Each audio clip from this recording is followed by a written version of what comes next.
Okay sir. గాజు glass అంటే ఎందుకు చెప్తున్నామంటే మా ఇక్కడ ఉన్న వాళ్ళందరికీ కొనకల రామకృష్ణ గారు తెలుసు. నేను ఎక్కడో చెన్నై మద్రాసులో ఉండే తర్వాత మా నేటివ్ ప్లేస్ తాడేపల్లిగూడు. నేను కొనకల రామకృష్ణ గారిని ప్రేమించడం అంటే నిజంగా చాలామంది ఆశ్చర్యపోతారు. ఎందుకంటే అంతటి మంచి మనిషి, ఎక్కడ కనపడినా చాలా చక్కగా మాట్లాడతారు, గౌరవం ఇస్తారు. ఆయన 9 ఓట్లతో గెలిచి పార్లమెంట్లో చరిత్ర సృష్టించి మనకు ఉన్నటువంటి 7 నియోజకవర్గాల్లో ఎంపీగా ఆయన ఉన్నప్పుడు 7 నియోజకవర్గాలు 7 నియోజకవర్గాల అభివృద్ధి వైపు తీసుకెళ్లారు. అలాగే మన రైల్వే స్టేషన్లో మేము అప్పుడు శ్రీయాంజనేయం షూటింగ్ వస్తుంటే అప్పుడు అడిగాం మేము తునిలో దిగినప్పుడు, అనకాపల్లిలో 1వ నెంబర్ ప్లాట్ఫాము ఆయన వల్లే జరిగిందండి. అది తర్వాత రోడ్డు విస్తరణ కానీ ఫ్లైఓవర్లు కానీ అన్నీ బాగా జరిగినాయి. 2004లో వారు గెలిచి ఎమ్మెల్యేగా అనకాపల్లి నుంచి మంత్రి అయ్యాక చాలా డెవలప్మెంట్లు చేశారు. ఈరోజు రోడ్డు విస్తరణలో ఏం చేశారు, కాంప్లెక్స్లు అయినాయి. మరి ఎంతో కొంత నిరుద్యోగ సమస్య కూడా తీరింది.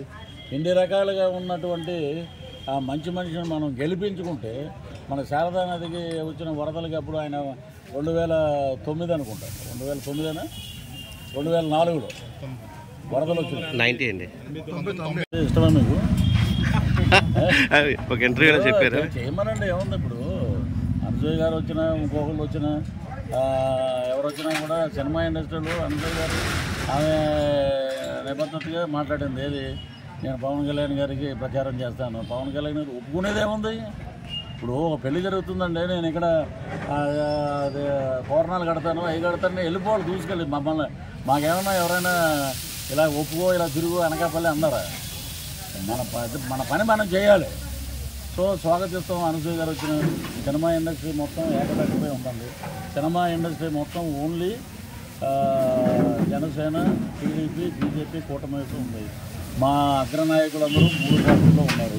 3 పార్టీలు కలవటం, 3 జెండాలు కలవటం రాష్ట్రానికి ఒక శుభం, రాష్ట్రానికి ఒక అద్భుతమైన ప్రయోజనం ఇచ్చే పార్టీ మా బాలయ్య గారు ఉన్నారు. ఇప్పుడు మన వాళ్ళందరూ కలిసిపోయారు అన్నారు. ఆయన హ్యాట్రిక్ మళ్ళీ హిందూపూర్ నుంచి. సో బ్రహ్మాండంగా ఉంది ఎక్కడ చూసినా. నేను ఇచ్చిన సర్వే 136 అన్నారు, పీకే సర్వే 141 ఇచ్చాడు. అదే వాళ్ళకి ఇప్పుడు అయిపోయింది. ఇప్పుడు పిచ్చోడికి పవర్ వచ్చిందనుకో ఎంజాయ్ చేస్తాడు, అయిపోయాక ఎందాన్ని వెళ్ళిపోతాడు. అతను is ready to SIT in opposition. ఇప్పుడు ఎవరైతే మాట్లాడాడో ఉన్నారు కదా చాలామంది బూతులు యూనివర్సిటీ ఉపాధ్యాయులు, ఆడాళ్ళు కానీ మగాళ్ళు కానీ. ఇప్పుడు అందాం, ఇప్పుడు రోజా గారు ఎంత నాణయాగి చేశారు. వాళ్ళ జిల్లాలోనే మంత్రి పెద్దిరెడ్డి రామచంద్రారెడ్డి గారు మాట్లాడాడే లేదు, కొన్ని లేడీ మినిస్టర్లు మాట్లాడారా లేదు. ఈ సంగతి తెలుసు కాబట్టి ఎవడో మాట్లాడారు. సో రానున్నది అద్భుతమైన ప్రజారాజ్యం. కాబట్టి ఇక్కడి నుంచి అనకాపల్లి నుంచి కొనకల రామకృష్ణ గారు రావాలి. ఆయన ఎమ్మెల్యేగా గెలిస్తే ఈ రాష్ట్రానికి మంత్రి అవుతారు. మన అనకాపల్లి నియోజకవర్గం అద్భుతంగా బాగుంటుంది. ఏ పరిస్థితుల్లో చంద్రబాబు నాయుడు గారు ఉన్నప్పుడు అద్భుతంగా ఉందండి, అది ఒప్పుకోండి. తిరుమల అద్భుతంగా ఉంది. శ్రీనివాసరావు గారు అని ఆయన ఈవో గారు ఆయన ఉన్నారు. ఆయన చాలా అద్భుతంగా భక్తిగా ఉండేవారు. అంతకుముందు మనకి కనుమూరు బాజిరాజు గారు ఉండేవారు. ఇతను వచ్చినప్పటి నుంచి ఇక దాచుకోవడమే కదా మొత్తం. ఎక్కడ ఏమున్నాయో దోచుకోవడం. నెయ్యిలు ఈ లడ్లు, జీడిపప్పులు, పువ్వులు, కాంట్రాక్టులు. ఎవరైనా బోర్డు మెంబర్ అవ్వాలంటే బీహార్ జైలుకి వెళ్ళొచ్చేస్తే బోర్డు మెంబర్. విజయసాయిరెడ్డి అల్లుడు ఉన్నాడు కదా శరత్ చంద్రారెడ్డి, బీహార్ జైల్లో బెయిల్ ఇచ్చారు, బయటకు వచ్చాక బోర్డు మెంబర్ టీటీడీ. అంటే ఒక ఫండమెంటల్ పెట్టారు ఈ గవర్నమెంట్లో. జైలుకి వచ్చేస్తే బోర్డు మెంబర్ ఇస్తారు. చూడండి, ఎవరైనా ఉంటే మనం అలాగా ఇలాంటి పరిపాలన తిరుమలలో ఎక్కడ చూసినా కూడా చీ అంటున్నారు, తూ అంటున్నారు. అసలు మొత్తానికి నా దగ్గర ఇప్పుడు లోకేష్ బాబు గారు రెడ్ డైరీ అన్నారు, కరెక్ట్గా టైంకి తెచ్చామో ఎదురుకుండా. నా దగ్గర ఒక డైరీ ఉంది. ఆ డైరీలో శ్రీకాకుళం నుంచి శ్రీకాళహస్తి వరకు మేము అప్పుడు ప్రచారం చేసినప్పుడు ఎవడెవడు ఏమేమి చేశాడు, ఏంటి తిరుమలలో ఏం జరిగినాయి, అవన్నీ ఒక పెద్ద కట్టే ఉంది నా దగ్గర. అవన్నీ ప్రచారంలో వాడతాం. వైసీపీ ప్రభుత్వంలో వ్యత్యాసం ఏమీ లేదు. వీళ్ళకి డబ్బు, పదవి, అధికార దాహం ఇవన్నీ ఉన్నాయి. వీళ్ళు పవన్ కళ్యాణ్ గారు నేను చెప్పినట్టు వినాలని ఈయన అంటాడు. ఆయన చెప్పినట్టు వినాలని అంటే రాయలసీమ మూత మోగిస్తాడు. అక్కడ గదిలో పెట్టి 4 బాధినా కూడా ఎవరికి తెలియదు. నువ్వేమో ఇక్కడి నుంచి బ్రహ్మాండంగా కిర్లంపూడి నుంచి అక్కడ వరకు ర్యాలీలో వెళ్దాం అనుకుంటే ఇంటెలిజెన్స్ రిపోర్ట్ ఏంటి, ప్రజలందరూ కలిసి ఈస్ట్ వెస్ట్ గోదావరి చెప్పులతో కొడతారు స్వాగతం, కోడిగుడ్లతోటి స్వాగతం అనగానే ఇవన్నీ క్యాన్సిల్ చేసుకుని ప్రజల యొక్క ట్రాఫిక్ ఇవన్నీ దృష్టిలో పెట్టుకుని మేము మానేసా ఉన్నారు. అక్కడే అర్థమైపోయింది ఏంటనేది. గొంతు ఏంటంటే ఓన్లీ పవన్ కళ్యాణ్ మీద లేస్తుంది మీది ఇచ్చి అంటున్నారండి. ఆంధ్ర రాష్ట్రంలో కాపులని చెప్పుకోకూడదు, కులపిచ్చి వీళ్ళ ద్వారానే మొదలయ్యేది. ముందు కులాన్ని మెయిన్ చేసి ఒక లీడర్స్ లాగా అప్పుడెప్పుడో మా చిన్నప్పుడు మా తాడేపల్లిగూడెం పక్కన పత్తిపాడు యువతలో ఒక రౌడీ ఉండేవాడు. ఆడు 2 కాళ్ళు పోయినాడు. ఆడ ఒక చోట కూర్చొని ఎవడైనా వెళ్తే ఏ అనేవాడు, అంటే ఎవరిని మా టైపు వెళ్ళబాకంటారా అనేవారు మాట. అలాగే వీళ్ళు ఏంటంటే దగ్గరికి వెళ్ళి చూసాక ఇటు 2 కాళ్ళు లేవు కదరా అని ఉన్న తర్వాత అలాంటి వాడు ఇతను కాపు అని చెప్పి ఉద్యమం అని చెప్పి ఏం చేశారు మీరు కాపులకి? మేము అడుగుతున్నాం, ఈ జనరేషన్ అడుగుతున్నాం. ఏమీ చేయలేదు మీరు. మీ అధికార మదం కోసం, అధికార దాహం కోసం అటు పోయారు. మీరందరూ ఒక టైఅప్, ద్వారంపూడి చంద్రశేఖర్ రెడ్డి గారు, ముద్రగడ్డ పద్మనాభం గారు వీళ్ళందరూ అక్కడికి వెళ్ళిపోయి ఆ వైసీపీ ఆఫీసులో కూర్చుని ఇది కాపులు ఇలా అన్నట్టు సిగ్గు అనిపించట్లేదు. ప్రజలు అదే అడుగుతున్నారండి. 24న ఇస్తారు సమాధానం గట్టిగా. 2024 ఈ సంవత్సరం 40 రోజుల్లో తీర్పు అద్భుతంగా ఉంటుంది. వైసీపీలోకి వెళ్తే వాళ్ళ పరిస్థితి ఏముండదు అక్కడ. ఇప్పుడు ఎక్కడన్నా శుభ్రంగా గ్లాసులో హాయిగా టీ తాగుతుంది, అక్కడికి వెళ్తే గెంజి తాగటమే. ఏముండదు, ఎవడో పట్టించుకోరు. ఒకటే అసంతృప్తులు ఉన్న వాళ్ళందరికీ సరే కష్టపడి పనిచేశారు. నేను కొత్తగా 2020 నుంచి సింపథైజర్గా ఉన్నాను. మొన్న మధ్య కండువా కప్పుకున్నాను. కష్టం అనేది ప్రతి ఒక్కరు సీట్ ఆశించిన వాళ్ళకి సీట్ రాకపోతే బాధ ఉంటుంది. అది ఎవరైనా మనం దాన్ని ఒప్పుకోవాలి. సరే, దానికి వ్యతిరేకంగా సీట్ రాకపోతే మేము వెళ్ళిపోతాం, మేము అటు వెళ్ళిపోతాం, నీ అంతు తెలుస్తాం, పరుష పదజాలంతో చాలా వరకు మాట్లాడతారు. నిన్న ఎవరో సరోజ అని ఒక ఆమె ఎవరో చెట్టుపల్లికి సంబంధించిన క్యాండిడేట్ ఆమె ఏదో మాట్లాడేసింది నాదెండ్ల మనోహర్ గారిని, పవన్ కళ్యాణ్ గారిని. అంటే సీట్ ఇస్తే మంచోళ్ళు సీట్ ఇవ్వకపోతే. ఇప్పుడు ఏంటంటే ఆయన ఎంత త్యాగం చేశారు. ఇప్పుడు పోయినసారి 110 సీట్లు ఇచ్చారు. 110 సీట్లు ఇస్తే ఏం చేశారు? ఆ కాపులో ఇవ్వాలన్నారు. అక్కడ చూపించారు. ఏంటనేది ఆ గెలిచిన ఒకడు ఆడటి పోయాడు.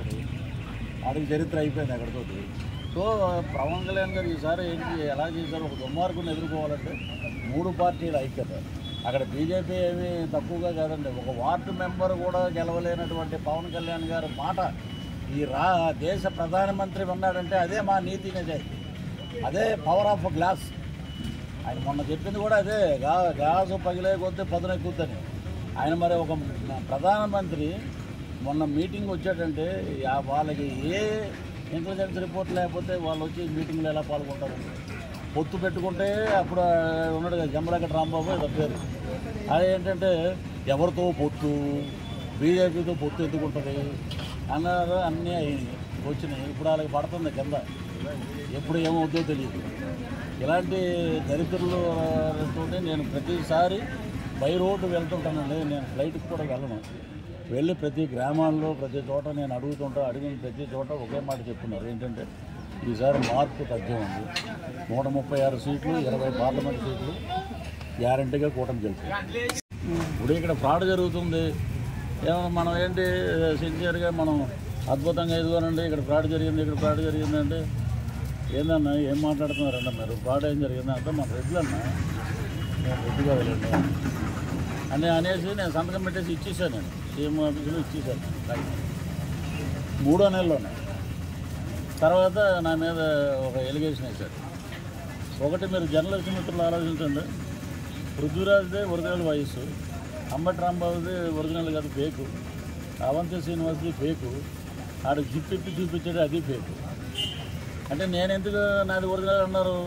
వాళ్ళు ఏమన్నా వాళ్ళ ఎంపీ సీట్లు అడిగాము, లేకపోతే వాళ్ళ ఆస్తుల్లో వాటాలు ఏమన్నాము అంటే ఇది వాడుకుని వదిలేసే రకం. ఏంటంటే జగన్మోహన్ రెడ్డి గారిది వాడుకుని వదిలేసే రకం. వాళ్ళు ఎన్ని మాట్లాడినా ఎన్ని శబ్దం అంటున్నారు. ఆ శబ్దం ఓడిపోవటానికి సిద్ధం. మేము యుద్ధం అంటున్నాం. ఏంటంటే ఓట్లతోటి మేము యుద్ధంలో గెలుస్తాం అనేది మా ప్రాపగండ. సో వచ్చేది కూటమి ప్రభుత్వం. జై జనసేన, జై పవన్ కళ్యాణ్. వదులుగా ఉన్నారు. ఇలాగా రకరకాలుగా మరి ఎన్నో కార్యక్రమాల వైపు పేదవాడి కోసమే ఆలోచించారు. ఎప్పుడున్నా కూడా మేము అడిగేవాళ్ళం, సార్ చాలా పార్టీలు వస్తున్నాయి, మీరు మిమ్మల్ని అడుగుతున్నారు, మీరు వెళ్ళిపోవచ్చు కదా అంటే నాకు అలాంటి పదవి మీద ఆశ లేదు అన్నారు. ఒక నీతి నిజాయితీగా ఉన్నటువంటి పవన్ కళ్యాణ్ గారి వైపు ఎందుకు అడుగులు వేశారంటే ఈయనతోటి ఉంటే నేను కాదు మా అనకాపల్లి బాగుపడుతుంది. అనకాపల్లి కోసం నేను ఎమ్మెల్యేగా నిలబడుతున్నాను. అనకాపల్లి అభివృద్ధి కోసం నేను పాటుపడాలి, మా ప్రజల్ని బాగా బ్రహ్మాండమైన స్థాయిలో చూడాలి, ఇక్కడ డెవలప్మెంట్ కావాలని చెప్పి నేను జనసేనలో జాయిన్ అయ్యాను. కాబట్టి మన రామకృష్ణ గారికి, అలాగే మా ఎంపీ గారు సీఎం రమేష్ గారు బీజేపీ అభ్యర్థి, ఉమ్మడి అభ్యర్థి, కాబట్టి ఇద్దరికీ అద్భుతమైన మెజార్టీని ఇచ్చి ఒకరిని పార్లమెంటుకి, ఒకరిని అసెంబ్లీకి పంపించాలని చెప్పి మనస్ఫూర్తిగా అనకాపల్లి ప్రజలకి విజ్ఞప్తి చేస్తూ జై జనసేన, జై కూటమి.